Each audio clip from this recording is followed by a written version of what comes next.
जय श्री कृष्ण। राधे राधे। मित्रों, 12मा अध्याय एटले के भक्ति योग में जे प्रमाणे शुरुआत थई छे, एक तो बे विशिष्ट फाटा अहीं एक सगुण साकार छे अने एक निर्गुण निराकार छे। 11मा अध्यायना 55मा श्लोकमां भगवाने जे वात करी के मारा माटे कर्म करनारो, मारे परायण अने जे मारो भक्त छे ते मने प्राप्त करी ले छे, स माम एति ते मने प्राप्त करे छे। पछी 12मा अध्यायमां अर्जुने जे प्रश्न कर्यो के त्वाम शब्द एटले सगुण साकार अने अक्षरम अव्यक्तम आ जे बंने छे तेषाम के योगवित्तमां, आ बेमांथी योगवित्तमां कोण छे? एक सगुण साकारनी उपासना करवा वाळो अने एक बीजो निर्गुणनी उपासना, निर्गुण निराकारनी उपासना। भगवानने पूछे छे के तमारी दृष्टिए कोण छे? भगवाने कीधुं मे मताहा, मारा मत प्रमाणे, मारी बुद्धि प्रमाणे सगुण साकार वाळो आ श्रेष्ठ छे। योगवित्तमां एवो शब्द बीजा श्लोकमां भगवाने वात करी। पछी त्रीजा अने चौथा श्लोकमां भगवाने निर्गुण निराकारना कुल जे 8 लक्षणों एमांथी 5 निषेधात्मक आप्या अने 3 छे विधेयात्मक लक्षणों आप्या अने छेल्ले भगवाने एवुं कीधुं के सर्वत्र समबुद्धयः, जेमनी बधी बधामां समबुद्धि छे अने सर्वभूत हिते रताहा, बधा प्राणीओना हित करवा माटे जे मग्न छे ते व्यक्ति मने सर्वत्र समबुद्धयः, ते व्यक्ति मने प्राप्त करी ले छे। अने हवे 12मा अध्यायना 5मा श्लोकमां अहीं जे चर्चाओ थाय छे मित्रों, आ 5मो श्लोक घणा लोकोने घणा गीताजी विषे सारू एम कही शकाय के जेमनी पासे सारू ज्ञान छे एवा व्यक्तिओए पण गीताजीना आ श्लोकमां अर्थ समजवा माटे घणा बधा फाफा मार्या छे। एटले मारी एवी तमने वणमागी सलाह छे के आ श्लोक शक्य होय तो 2 वखत सांभळो के आ खरेखर शुं छे, केवा शुं मागे। केम के आमां जे एक शब्द आप्यो छे के कलेशः अधिकतरः, एमने कठिनाईओ पड़े छे, वधारे पड़ता कष्ट पड़े छे। आमने कारणे थोड़ुं एवुं थयुं छे। 5मा श्लोकमां भगवान वात करे छे के कलेशः अधिकतरः तेषाम अव्यक्ताशक्त चेतसाम, अव्यक्ताशक्त चेतसाम अव्यक्ता ही गति ही दुखम देहवत भी अवाप्यते। जो आमां 2 લીટીમાં विशिष्ट प्रकारનો श्लोक छे। भगवाने जे वात करवा मागी छे, अर्जुने जे प्रश्न कर्यो छे અને ભગવાન એમનો જે જવાબ આપવાના છે, આપણે આમની પહેલા પણ કીધું હતું કે સૌથી મોટી જો ગીતાજીમાં ચર્ચા હોય ને કોઈ તો આ અર્જુનના આ પ્રશ્નની ચર્ચા, કેમ કે 14મા અધ્યાયના 20મા શ્લોક સુધી ભગવાન આની ચર્ચા એકધારી ચર્ચા કરે છે। અહીંયા શું કહે છે ભગવાન કે અવ્યક્તા શક્ત ચેતસામ તેસામ, અવ્યક્તા એટલે અવ્યક્તમાં, અવ્યક્ત કોણ છે એમના આપણે 3-4 શ્લોકમાં લક્ષણો જોયા। અવ્યક્તા શક્ત, અવ્યક્તમાં આસક્ત, ચેતસામ એટલે ચિત્તવાળા, અવ્યક્તમાં આસક્ત ચિત્તવાળા, તેસામ, તેસામ એટલે તે સાધકોને, જે લોકો અવ્યક્તમાં આસક્ત છે એવા જે સાધકો છે એ સાધકોને પોતાના સાધનમાં શું થાય છે તો કે કલેશઃ અધિકતરઃ, કષ્ટ વધારે થાય છે, વધારે દુઃખ થાય છે। जो फरी एक वखत तमने कहूं, अव्यक्ताशक्त चेतसाम, अव्यक्तमां आसक्त चित्तवाळा तेसाम ए साधकोने पोते जे साधना पसंद करी छे, एणे कोनी साधना पसंद करी छे तो के अव्यक्तनी, एटले के निर्गुण निराकारनी जे साधना पसंद करी छे ए साधनामां शुं थाय छे ने तो के कलेशः अधिकतरः, कष्ट वधारे थाय छे, दुःख वधारे थाय छे। बीजी લીટીમાં ભગવાન કહે છે ही, कारण के શું કામ આવું થાય છે? કારણ કે દેહવત ભી, દેહાભિમાનીઓ વડે, દેહવત ભી, દેહાભિમાનીઓ વડે અવ્યક્તા ગતિહિ, અવ્યક્ત વિષયક ગતિ, અવ્યક્ત તરફ જવા માટેની એમના જે જીવાત્માની ગતિ છે અવ્યક્ત તરફ જવા માટેની અવ્યક્ત વિષયક ગતિ દુઃખ અવાપ્યતે, ઘણું દુઃખ વેઠીને પ્રાપ્ત કરવામાં આવે છે.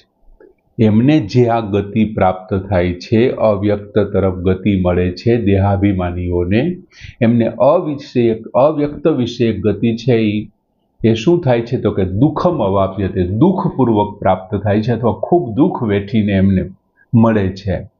પહેલી લીટીમાં એવું કીધું કે અધિક કલેશ અધિકતર, અને બીજી લીટીમાં ભગવાન એમ કહે છે કે અવ્યક્ત હિ ગતિ દુઃખ દેહવત ભી અવાપ્યતે. બહુ જો આ શ્લોક પૂરું શાંતિથી સ્થિર મને નહીં સમજવામાં આવે તો અવ્યક્ત વિશેની આપણી જે બંધારણા છે, ધારણા છે, એ કદાચ ઓછી થશે. એટલા માટે તમને ભલામણ કરું છું કે આ શ્લોકને સમજવાનો પૂરો પ્રયત્ન કરો. એમ મારાથી જેટલું સમજાવી શકાશે એટલું હું સમજાવવાનો પ્રયત્ન કરું છું. હવે અહીંયા ભગવાન શું કહે છે કે અવ્યક્તમાં આસક્ત ચિત્તવાળા એ સાધકોને પોતાના સાધનમાં કષ્ટ વધારે થાય છે અને દેહાભિમાનીઓ વડે અવ્યક્ત વિષયક ગતિ ઘણું દુઃખથી પ્રાપ્ત થાય છે અથવા મળે છે. હવે અવ્યક્તમાં આસક્ત ચિત્તવાળા, હવે એવા સાધકો જેની વાત કરી છે ભગવાને કે જે નિર્ગુણ ઉપાસનાને શ્રેષ્ઠ માને છે. સગુણ ઉપાસના એટલે શું? હું અને તમે જે કરીએ છીએ, મૂર્તિ છે, ભગવાનની કથા છે, વાર્તા છે, લીલા છે, એમના જે કાર્યો છે એ બધું સગુણમાં આવે. નિર્ગુણમાં કાંઈ છે જ નહીં. કાંઈ છે જ નહીં એટલે નિર્ગુણ એટલે પરબ્રહ્મ, જેને કોઈએ જોયો નથી, જેમની કોઈ કથા વાર્તા આવું કંઈ છે જ નહીં, નિર્ગુણ છે. બંને ભગવાનના જ સ્વરૂપ છે. હવે અહીંયા ભગવાન શું કહે છે કે જે લોકો, જે સાધકો નિર્ગુણ ઉપાસનાને શ્રેષ્ઠ માને છે, પણ એ શ્રેષ્ઠ માને છે પણ એમનું ચિત્ત છે એ નિર્ગુણ તત્વમાં આવિષ્ટ નથી થયું. જે નિર્ગુણ તત્વ એટલે કે પરબ્રહ્મ છે એમને આવિષ્ટ નથી, એમની અંદર બેસી નથી ગયું, ભળી નથી ગયું, એમનાથી એ ઘેરાયેલું નથી. એ શ્રેષ્ઠ ગણે છે, એમને નિર્ગુણ તત્વને શ્રેષ્ઠ ગણે છે પણ એમનાથી આવિષ્ટ નથી. હવે એમના માટે શું હોવું જોઈએ તો કે એમના માટે રુચિ હોવી જોઈએ, વિશ્વાસ હોવો જોઈએ અને યોગ્યતા હોવી જોઈએ. હવે એમણે શું કર્યું કે ભગવાન નિર્ગુણ નિરાકાર વિશેનો મહિમા સાંભળ્યો, પુષ્કળ પ્રમાણમાં એમના વિશેનો મહિમા સાંભળ્યો એટલે એમને રસ જાગ્યો, રુચિ આવી ગઈ કે નિર્ગુણ તત્વમાં એમને રુચિ આવી ગઈ. પછી એમના જે કોઈ સમજાવવાવાળા હતા એ સમજાવવાવાળાને ગુરુપદે સ્થાપી અને એમણે એમની ઉપર વિશ્વાસ રાખી અને સાધનામાં પણ શરૂઆત કરી દીધી, સાધનાની શરૂઆત કરી. પણ હવે પ્રશ્ન શું થયો તો કે નિર્ગુણને પામવા માટે તમારી પાસે યોગ્યતા છે, જેને તમે જોયા નથી, તમે દેખા નથી, જેમના વિશે એમની કથાઓ નથી, લીલાઓ નથી, એમને આધારે એમને ધ્યાનમાં રાખીને તમે ધ્યાન મારફત એમનામાં સ્થિર રહી શકો એમ છો ખરા? આવી તમારી પાસે યોગ્યતા છે. અને એ યોગ્યતા કોનાથી આવે તો કે શુદ્ધ પ્રખર વૈરાગ્યથી આવે. હવે વૈરાગ્યનો તો અભાવ છે આમની પાસે, અને જે વૈરાગ્યનો અભાવ છે એટલે શું થશે? એ પોતાના શરીરનો સ્વીકાર કરે છે. અહીંયા શબ્દ વાપર્યો છે દેહવદ ભીહી, દેહાભિમાનીઓને કારણે એના ચિત્ત તત્વમાં શું થાય છે? ભગવાન છે પ્રવિષ્ટ નથી થતા, એના ચિત્ત તત્વમાં પ્રવિષ્ટ નથી થતા. તો પછી આમાં થયું છે શું? એટલે ભગવાને શબ્દ વાપર્યો અવ્યક્તા શક્ત ચેતસામ. એ ખાલી અવ્યક્તમાં પોતાના ચિત્તને એને શું કર્યું છે તો કે આસક્ત કર્યો છે, આસક્તિ આવી છે. અને જે આસક્તિ આવી છે ને એ ગમે ત્યારે વિરાસક્ત થઈ શકે. તમને આજે કોઈ વસ્તુ ગમે છે, તમારા અંતિમ કાળ સુધી તમને ગમશે જ એવું જરૂરી નથી. સમજાય છે તમને? આજે તમે નિર્ગુણ ઉપાસનાને, સાધનાને તમે સ્વીકારી લીધી છે, એ તમે અંત સુધી સ્વીકારી લેશો એવું જરૂરી નથી. કેમ કે વૈરાગ્યનો અભાવ છે એટલે ચિત્ત તત્વમાં પ્રવિષ્ટ નથી થયું, એમના ચિત્તની અંદર ભગવાન નથી બેસી ગયો, પણ ચિત્તને એમના પ્રત્યે આસક્તિ જાગી છે. જે કોઈ પણ એક સમયે તમે મને ખૂબ ગમી ગયા કે ભાઈ લગ્ન પ્રસંગમાં હતા, મસ્ત મજાના તૈયાર થયા હતા, અને તમે મને એ તૈયાર થયેલો તમારો રમવાનો વિડીયો, તમારા રમતા મેં તમને જોયા, તમે ખૂબ સારી રીતે તૈયાર થઈ ગયા હતા, અને એ સમયે તમે મને ગમી ગયા અને મેં તમને કીધું હું તમને પ્રેમ કરું છું. પણ એ તમને ક્યારે પ્રેમ કરું છું, તમે બહુ તૈયાર થયા હતા, બહુ સારું રમતા હતા, ત્યારે તો રમવા સિવાય તમને રસોઈ બનાવતા નથી આવડતી. જે તે સમયે તમે તૈયાર થયેલા અને રમો છો ત્યારે હું તમારામાં આસક્ત હતો. હવે તમે મને રસોઈ બનાવીને ખવડાવી નથી શકતા, તો હું તમારામાં આસક્ત નથી. એમ અહીંયા ભગવાન શું કે છે, એમનું ચિત્ત આસક્ત છે. જો પ્રવિષ્ટ શબ્દ નથી વાપર્યો, ભગવાને સમજી વિચારીને શબ્દ વાપર્યો છે, અવ્યક્તા શક્ત ચેતસામ. અવ્યક્તની અંદર એમનું ચિત્ત આસક્ત છે, એટલા માટે પ્રવિષ્ટ શબ્દ નથી વપરાનો, આ શબ્દ વાપર્યો છે. બીજું, 6થા અધ્યાયના 27મા શ્લોકમાં ભગવાને શું કીધું હતું કે સુખમ ઉત્તમમ, ઉત્તમ પ્રકારનું જે આ છે તત્વ, એ તમે સુખેથી પ્રાપ્ત કરી શકો. પણ ક્યારે પ્રાપ્ત કરી શકો? ઉપેતિ શાંતમ રજસમ. જો યાદ કરો 6થો અધ્યાય, ઉપેતિ શાંતમ રજસમ બ્રહ્મભૂત અકલ્મષમ. જે આવો નિષ્પાપ વ્યક્તિ છે, આ બ્રહ્મભૂત થયેલો, જો બ્રહ્મભૂત થયેલો હોવો જોઈએ, બ્રહ્મમય થયેલો હોવો જોઈએ, તો સુખમ ઉત્તમમ ઉપેતિ શાંત રજસમ. અને જેમનો રજોગુણ શાંત થઈ ગયો છે, એ બ્રહ્મને સુખેથી પ્રાપ્ત કરી શકે છે. એવું છે. અને અહીંયા બ્રહ્મભૂત નથી થયો, અહીંયા તો ખાલી અવ્યક્તા શક્ત ચેતસામ છે.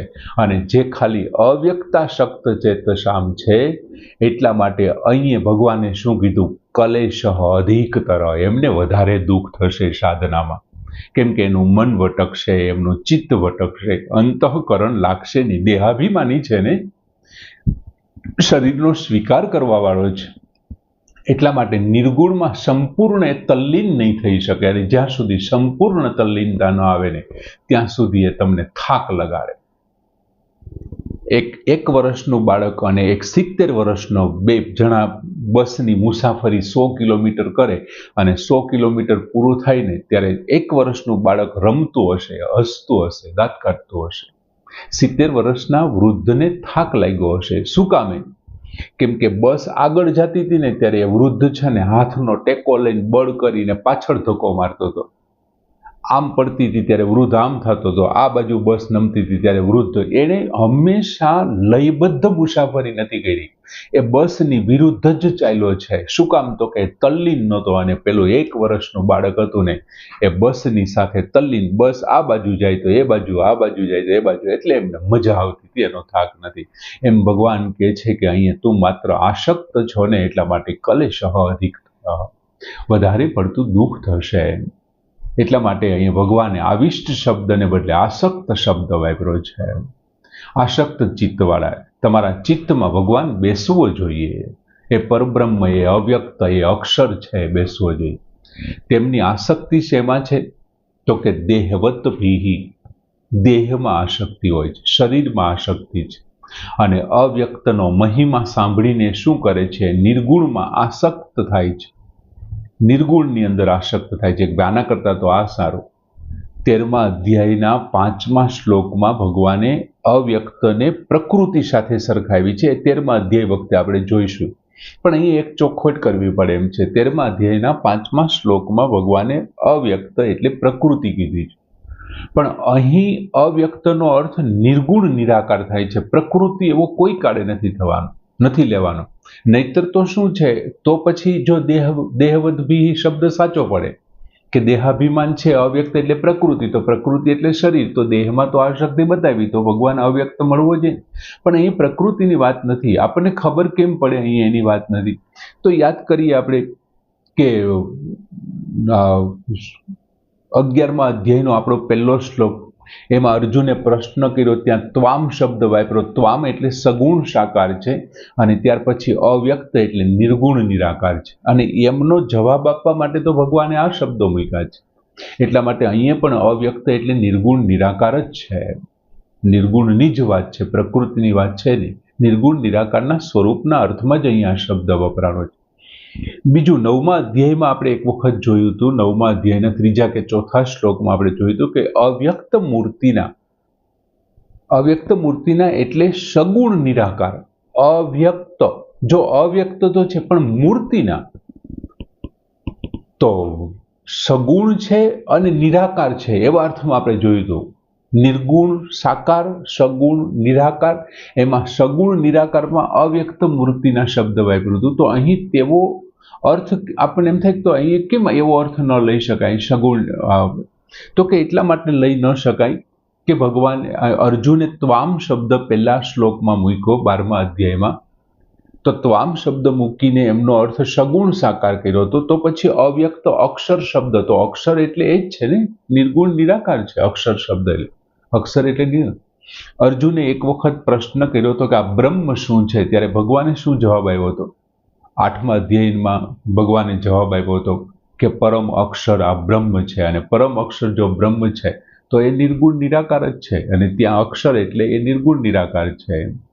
પછી બીજું અહીં એક શબ્દ વાપરો, કલેશ અધિકતર, વધારે પડતો એમને દુઃખ થાય છે, વધારે દુઃખ થાય, જેનું ચિત્ત તલ્લીન નથી થતું કોઈ પણ કાર્યમાં કે પછી ગમે તે કાર્યમાં, દેહાભિમાનને લીધે હોય કે એવા લોકોને વિશેષ કષ્ટ પડે છે. નિર્ગુણ નિરાકારની ઉપાસનામાં એ લોકોને, ઉપાસકોને અધિક કઠિનાઈનો સામનો કરવો પડે છે, જે તલ્લીન ન થવાને કારણે.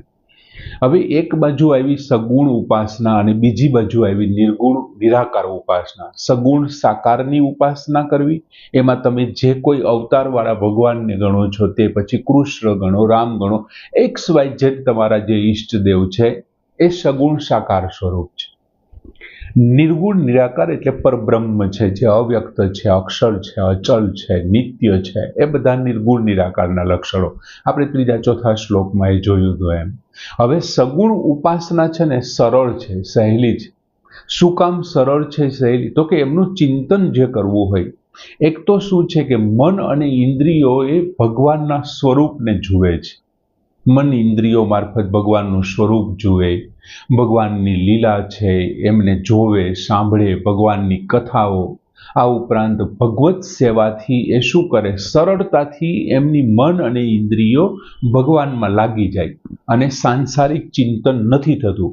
જ્યારે નિર્ગુણ નિરાકાર છે એમાં ભગવાનનું કોઈ સ્વરૂપ નથી, આકાર નથી, કોઈ ગુણધર્મ નથી, એટલા માટે મન અને ઇન્દ્રિયોને એમાં લગાડવી અઘરી છે. એમની ઉપાસનામાં કોઈ આધાર નથી. જેમ અહીંયા લીલા કથા ભગવત સેવા એ બધો આધાર છે, એવો અહીં નિર્ગુણ નિરાકારમાં કોઈ આધાર નથી. એમાં વૈરાગ્યની જો ઉણપ આવે ને તો વિષય, સાંસારિક વિષયના ચિંતનમાં તમારું મન છે ને ડૂબી જશે. એની અધિક સંભાવનાઓ છે, વધારે પડતી સંભાવનાઓ છે કે તમારું મન પાછું સંસારમાં લાગી જાય. એટલા માટે આપણી પાસે આજે ટાઈમ નથી, સમય નથી. બાકી રામાયણના ઉત્તરકાંડમાં કાકભૂષુંડીજી અને લોમીશ ઋષિનો જે ઇતિહાસ છે, ખરેખર નિર્ગુણ નિરાકારમાં એ જ સમજ્યા જેવો છે, જાણ્યા જેવો છે. તમે ક્યાંક કોઈ જગ્યાએથી વાંચી લેજો, ક્યારેક વચ્ચે જો આવશે, જો કે આપણી પાસે આ પ્રકરણ લાંબુ ચાલવાનું છે, તો લોમીશ ઋષિ અને કાકભૂષુંડીજી એમની વચ્ચે જે ચર્ચા, કાકભૂષુંડીજી સગુણ સ્વરૂપ સાંભળવા માંગતા હતા અને લોમીશ ઋષિ નિર્ગુણ નિરાકારને શ્રેષ્ઠતા આપવા માંગતા હતા, અને એ બંને વચ્ચે જે પછી માથાકૂટ અને છેલ્લે ઋષિ ખીજાઈ જાયને જે શ્રાપ આપે છે કાકભૂષુંડીજીને, એ પછી જોઈશું એમ. પણ સગુણમાં શું થાય છે, સાધક ભગવાનનો જ આશ્રિત હોય છે. સાધક છે, ભગવાને 11:55માં વાત કરી હતી, મદ ભક્ત મનમત્ત કર્મ અને મત પરાયણ, ભગવાનનો આશ્રિત છે.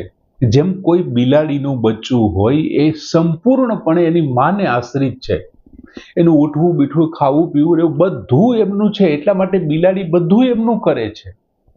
અને જ્યારે નિર્ગુણ ઉપાસનામાં શું છે કે સાધક પોતાના જેટલી અધિક આસક્તિ હોય અને એ પોતાની બુદ્ધિ અને પોતાના વૈરાગ્યથી આગળ વધે છે અને પોતે આમ સક્ષમ છે એવું બતાવે છે, અને પોતાના જ્ઞાનથી વિવેક પેદા કરે છે અને વિવેકથી એ નક્કી કરે છે. જેમ કોઈ વાંદરીનું બચ્ચું છે, વાંદરીનું બચ્ચું જન્મતા વેત જ શું કરે છે, એ પોતાની માને ચોંટી જાય છે એની માં પછી ઝાડવા ઉપર ચડે, ક્યાંય જમ્પ લગાવે કે ગમે તે કરે, પણ એ શું કરે છે, વાંદરીનું બચ્ચું એમને ચોટીને રહે છે. એટલે એવું સમજે છે કે આ મારી તાકાત છે. એમ નિર્ગુણ નિરાકારની ઉપાસનામાં સાધક પોતાની રીતે એ નિર્ગુણ સુધી પહોંચવાનો પ્રયત્ન કરે છે, અને અહીંયા ભગવાનને આશ્રિત હોવાને કારણે ભગવાન એમને સામે ચાલીને આપે છે, એને ત્યાં ભગવાનની પ્રસાદી તરીકે આપે છે. અને અહીંયા નિર્ગુણ નિરાકારમાં સાધક છે એ પોતાના બળથી, પોતાના જ્ઞાનથી પ્રાપ્ત કરે છે. એમ સરસ મજાનો આ શ્લોક છે. ઘણી બધી આમના વિશે સમજાવી શકાય એવું, પણ આપણી એક આ સમયની મર્યાદા છે, એમને કારણે આ શ્લોકને અહીંયા પૂરો કરીએ છીએ. મસ્ત શ્લોક છે કે કલેશઃ અધિકતર તેષામ અવ્યક્તા શક્ત ચેતસામ અવ્યક્તા હિ ગતિ દુઃખમ દેહવત્ત ભીઃ અવાપ્યતે. પૂર્ણ કરીએ. જય શ્રી